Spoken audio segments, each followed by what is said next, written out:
The Seven Silly Eaters by Mary Ann Hoberman, illustrated by Marla Frazee.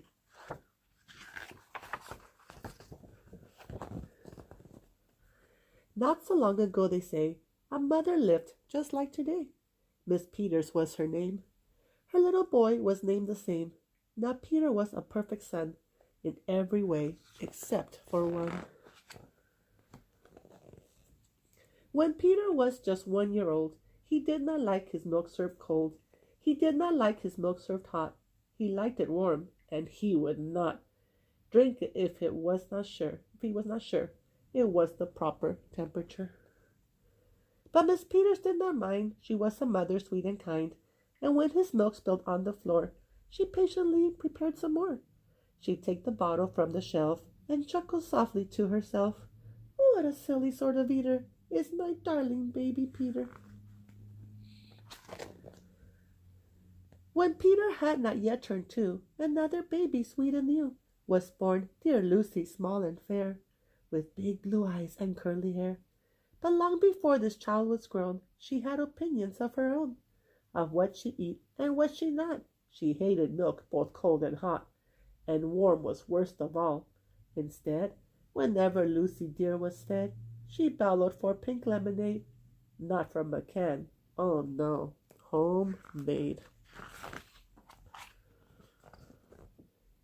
But Miss Peters did not mind. She squeezed each lemon to its rind, while mopping milk up from the floor and patiently preparing more. She'd take the lemons from the shelf and giggle softly to herself. What a silly pair of eaters are Lucy dear and Peter Peters. Now Lucy grew and Peter grew till he was 3 and she was 2. And who was one? Why, little Jack, with eyes so brown and hair so black. A happy baby, never cross, but all he eat was applesauce. Peeling apples by the pound, Miss Peters firmly frowned.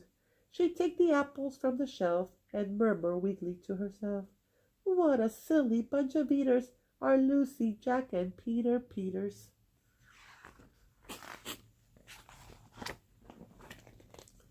Peter, Lucy, and young Jack had another brother, Mac. Mac was charming, round, and plump, but if his oatmeal had a lump, Mac would dump it on the cat. Miss Peters hated that. But since she loved her children 4, she strained the oatmeal 2 times more. She'd take it from the pantry shelf and mumble sadly to herself, what a foolish group of eaters are all my precious little Peters. Before another year was through, who came along? Why, Mary Lou. She was a darling, sweet and bright, and had a healthy appetite.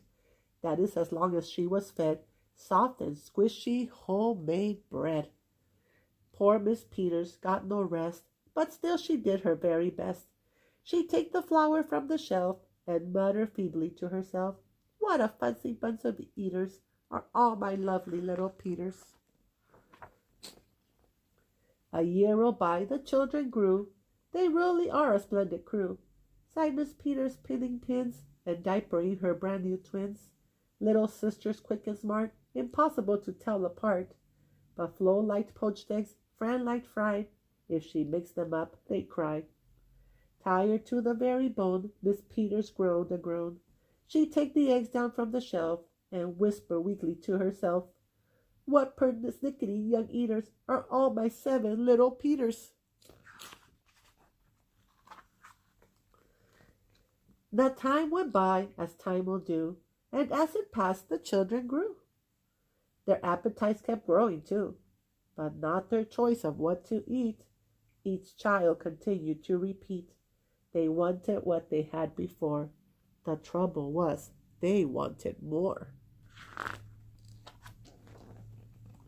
Creamy oatmeal, pots of it, homemade bread and lots of it, peeling apples by the peck. Miss Peters was a wreck. She wiped her brows and heaved a sigh. Another year was passing by. In fact, she realized with sorrow her birthday would arrive tomorrow. Drearily she shook her head and wearily went up to bed.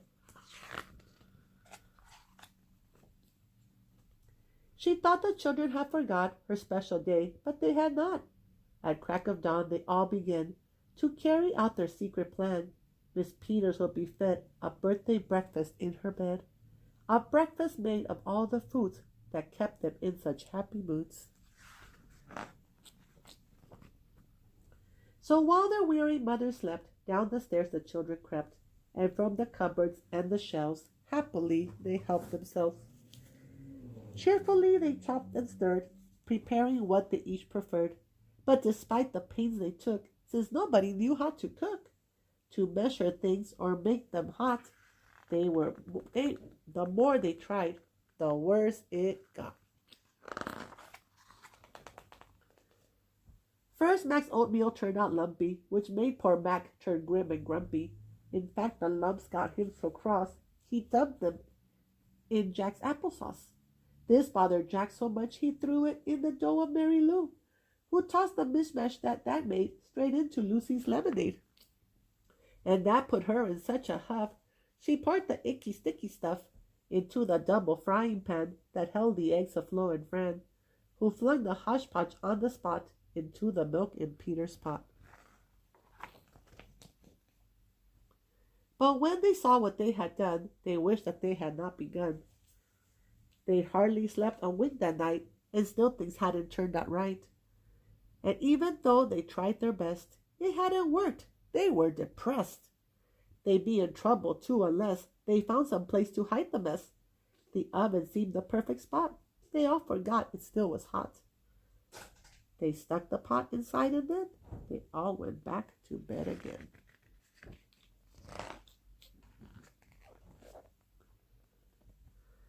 The clock struck 6, but on they slept. Meanwhile, their mother softly stepped down to the kitchen, smelled the smell. What could it be? She could not tell. It smelled so good, she sniffed some more and opened up the oven door. She woke the children with her cries. They all came running in surprise, and in the kitchen what they found was Miss Peters dancing round, and in the oven, no mistake, a pink and plump and perfect cake. And as their mother danced with glee, she cried, "A birthday cake for me! A birthday cake still piping hot! To think I thought that you forgot! Now tell me, please, how did you make this pink and plump and perfect cake? So high and light and smooth as silk." "It's smooth as silk from all my milk," said Peter. "Lucy said it's pink from all my lemonade, I think." "And from my apples," added Jack.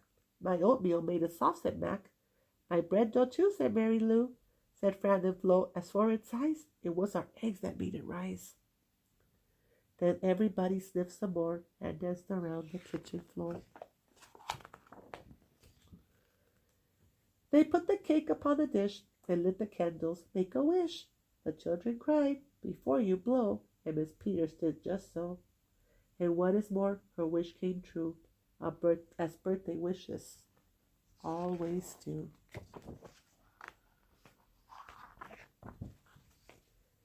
And from that day to this is said, the Peters family all is fed. A single simple meal, just one. A meal that's good for everyone. A meal on which they all agree, made from their secret recipe. They all take turns in mixing it. They all take turns in fixing it. It's thick to beat and quick to bake. It's fine to eat and fun to make.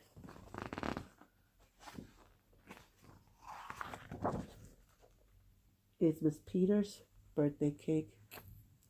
Happy birthday to all of you celebrating one this month. Bye.